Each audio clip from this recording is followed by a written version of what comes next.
Hello mga kalabs! Kumusta po kayo? O siya, kain po tayo! Eto, at sabay na naman nga po kami ni Kuya sa pag-aalmusal. Ganon nga po ulit, kababangon nga lang po ni Kuya.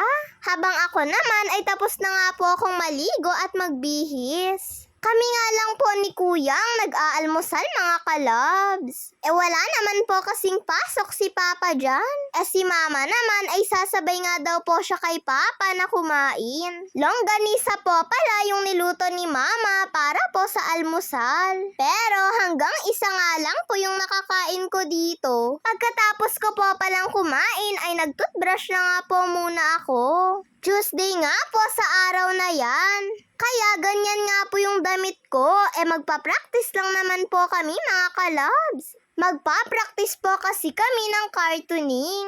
Kasali nga po kasi ako mga kalabs. At okay lang naman po siguro kahit hindi po muna ako mag-white t-shirt. Pagkatapos ko po palang mag-toothbrush ay nagpasuklay na nga din po ako kay Mama at eto sinuot ko na nga din po yung bag ko. Papasok na rin po kasi ako mga kalabs. Pero bago nga po ako pumasok ay pinicturan nga lang po muna ako ni Mama. Eto nga at tinatawag ko na nga din po yung pinsan ko para po sumabay na siya sa akin. Kaso lang ay hindi pa naman po pala siya tapos. Kaya sabi nga po ni Tita ay kahit mauna na nga lang daw po ako at ihahatid niya na nga lang daw po siya. Maaga nga din po palang umalis si Tito. Kaya eto at maglalakad nga po ako pagpasok. Wala na nga din po akong nakasabayan dyan mga kalabs. Patatawirin lang din naman po kasi ako ni Mama. Pero meron din naman po akong mga nakasabayan sa paglalakad nung pumasok ako. Medyo napaaga nga din po yung pasok ko mga kalabs. Pagdating nga po namin sa kalsada ay wala pa nga pong masyadong mga estudyante. At dahil hindi po pala ako uuwi ng tanghali dyan mga kalabs ay nagpaluto na nga lang po ako kay Mama ng fried chicken. Eto po kasi yung nirequest ko po kay Mama na lutuin niya.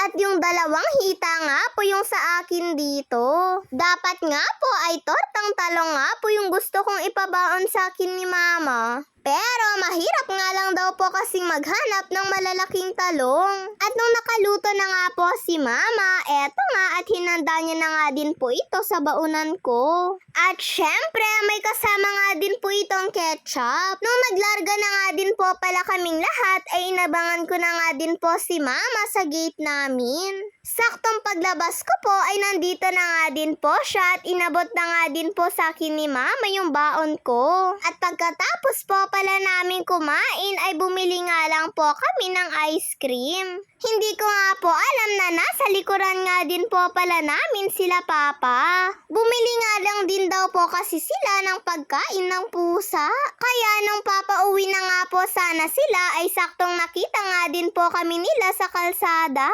Nagulat nga din po ako dito kay Kuya dahil akala ko nga po ay makikipag-shake hand. Yun pala ay nagmano nga po sa akin. Natawa na nga lang po sila Mama at Papa mga kalabs. Tinanong pa nga po nila ako kung kilala ko daw po yun. Sabi ko nga po ay hindi po.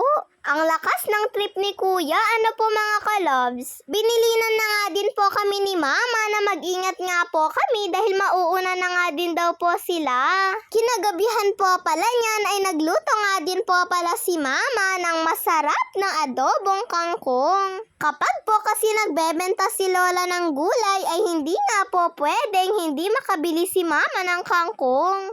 Paborito po namin itong adobohin mga kalabs Isang tali nga lang po yung nabili ni Mama dahil naubos nga daw po. Ginisa nga lang po ito ni Mama sa karne po ng manok. Nako mga kalabs, kahit ganito nga lang po yung ulam namin araw-araw ay wala nga pong problema sa amin. Noon pa man din ay paborito na po kasi namin yung adobong kangkong. At kapag nakabili pa nga po sila mama ng tokwa ay talagang hahaluan niya nga daw po ito ng tokwa. Pero dahil wala naman po ay okay na nga lang din po sa amin ito pong karne ng manok. Pagkaluto po pala nitong kangkong ay pinatungan nga lang po ni mama nito pong sibuyas para daw po mas lalong bumango. Tapos inoff na nga din po ni mama yung kalan at saka po hinalo-halo na. O ayan, at luto na nga din po pala eto pong adobong kangkong. Habang nag-e-edit nga po ako dito ay natatakam nga po ulit ako. Kaya kapag nagbenta nga po ulit si Lola ng kangkong ay talagang bibili nga daw po ulit si Mama. Pagkaluto nga po nito ay isinalin na nga din po ito ni Mama sa bowl para nga daw po makakain na rin kami. At eto nga mga kalabs, ako na nga din po yung nauna pong kumuha ng gulay. Hay, para po sa akin ay sobrang sarap po nitong adobong kangkong. Tatlo nga lang po pala kaming kumakain dyan. Si Papa po kasi ay may duty nga po siya. Pero tinabihan nga din po siya ni Mama ng ulam niya pong ganito dahil alam daw po kasi ni Mama na gusto nga din daw po ito ni Papa eh. At siguradong pag-uwi niya po ay maghahanap nga po yun ng pagkain. Basta kapag nga po may duty si Papa ng hapon tas uuwi nga po siya ng gabi, ay lagi nga po siyang tinatabihan ni Mama ng ulam niya. Yun lang po mga kalobs. Maraming salamat po sa panonood nyo. God bless to all. Bye-bye po.